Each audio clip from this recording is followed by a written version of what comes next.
এই রডে টিকার করলে আপনাদের গোড়ায় একটা 5-6 ইঞ্চি ঢালাই টিকার করা লাগে না। কারণ ঢালাই টিকার করলে দেখা গেছে অনেক সময় হানিকম তৈরি হয়।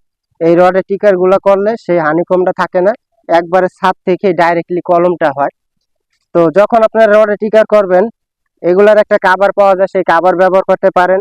সম্মানীয় দর্শকরা, এই যে যে রডগুলো আছে, টুকরা রড দেওয়া হয়েছে এখানে। এই রডগুলো ওয়ার্লিং করা হবে। ওয়ার্লিং করে কলমের সেন্টার ঠিক করে, লাইন ঠিক করে তারপরে কেটে দেওয়া হবে। তো এই রডে টিকার করলে আপনাদের গোড়ায় একটা 5-6 ইঞ্চি ঢালাই টিকার করা লাগে না। কারণ ঢালাই টিকার করলে দেখা গেছে অনেক সময় হানিকম তৈরি হয়। এই রডে টিকার গুলো করলে সেই হানিকমটা থাকে না, একবারে ছাদ থেকে ডাইরেক্টলি কলমটা হয়।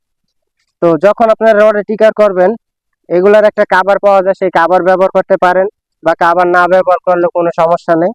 তো ওয়ার্লিং গুলো আপনাদের খেয়াল রাখতে হবে, অতিরিক্ত ওয়ার্লিং করা যাবে না রডের সাথে। এইসব বিষয়গুলো আপনাদের ক্লিয়ার করে তারপরে হচ্ছে গিয়ে কাজগুলো করাইতে হবে। অনেকে এখন রডে টিকার করে, এই রডে টিকার করলে রডের মাথায় একটা কাভার পাওয়া যায়, সেই কাভারটা ব্যবহার করতে পারেন। এবং কি ওয়ার্লিং করার সময় যাতে অতিরিক্ত ওয়ার্লিং করা না হয়, তাহলে কিন্তু রডের মাইক্রো স্টার পরিবর্তন হয়ে যাবে। তখন রডটা হার্ড হইলে ওখান দিয়ে ভবিষ্যতে ক্ষতি হওয়ার সম্ভাবনা থাকবে।